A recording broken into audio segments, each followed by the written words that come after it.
Au premier étage de l'hôpital d'Albi, Isabelle Lagente, infirmière, prépare des bidons d'azote. C'est le matériel nécessaire pour des consultations en dermatologie. Et aujourd'hui, elles ont lieu dans un EHPAD. On y va ? On y va. On y va.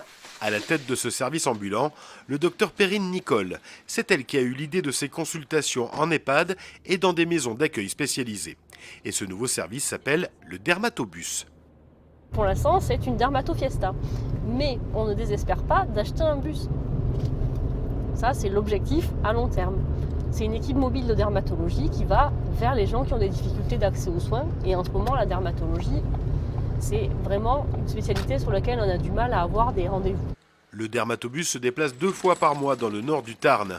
Aujourd'hui, c'est à Carmaux qu'elles se rendent à l'EHPAD du Bosc. Là, on est en train de s'installer pour essayer de recréer un petit cabinet médical.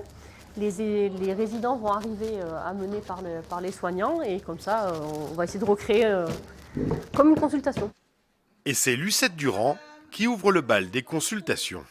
Il ne faut pas le garder, ce bouton-là. Oui, mais je crois. Il vous fait mal ?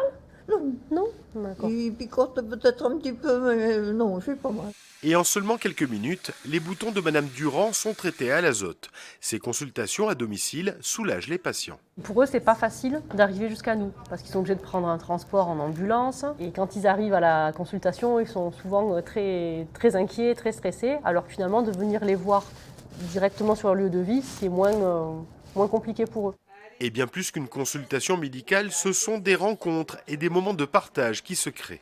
On a été vers eux, on leur apporte un bénéfice, c'est que du bonheur. Il y a la rencontre avec les gens qui est quand même vachement chouette.